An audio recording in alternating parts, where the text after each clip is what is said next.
રાજ્યમાં ગરમીનો કેર વધતો જઈ રહ્યો છે। સુરતમાં પણ ગરમીથી બચવા માટે ઠંડા પીણા પીતા લોકો જોવા મળી રહ્યા છે।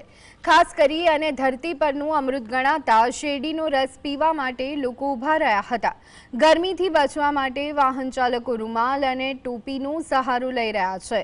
સાથે જ બપોરના સમય દરમિયાન સિગ્નલ બંધ કરવા માટેની પણ માંગ કરાઈ રહી છે।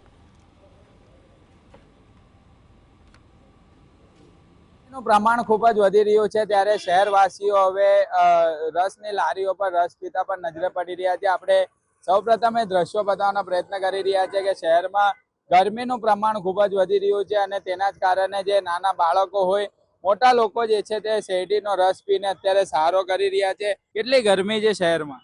બહુ વધારે ગરમી છે। શું કહેશો, બાળકો જોડે નીકળ્યા છો, શેરડીનો રસ પીવો છે, બહુ હેરાન થઈ જાય એટલે ગરમી થઈ જાય। गर्मी से बचने के लिए अभी क्या कर रहे हो? गर्मी से बचने के लिए अभी गन्ने का रस का आनंद ले रहे हैं। બિલકુલ તે ગરમીથી બચવા માટે અત્યારે ખાસ કરીને શેરડીનો રસ જે છે તે પીતા નજરે પડી રહ્યા છે। જોઈ શકાય છે અત્યારે મોટી સંખ્યામાં અહીં જે રસ વિક્રેતાઓ છે ત્યાં અત્યારે ભીડ જે છે તે જોવા મળી રહી છે। જે સુરતવાસીઓ છે તે પણ સુરત મહાનગરપાલિકા અને સુરત પોલીસને અપીલ કરી રહી છે કે જે સિગ્નલ લાઇટ બપોરના સમય દરમિયાન બંધ કરવામાં આવે તેવી માંગ જે છે તે કરવામાં આવી રહી છે। કારણ કે એક તરફ હેલ્મેટ પહેરીને શહેરીજનો નીકળી રહ્યા છે, બીજી તરફ અસંખ્ય ગરમીના કારણે માથું જે છે તે ચક્રાવે ફર્યું છે અને ખાસ કરીને સિગ્નલ બંધ કરવા માટેની માંગ પણ કરવામાં આવી રહી છે। ગરમીથી બચવા માટે હવે લોકો ઠંડા પીણાનો પણ ઉપયોગ કરી રહ્યા છે। સાહિદ જગતાપ, GSTV સુરત।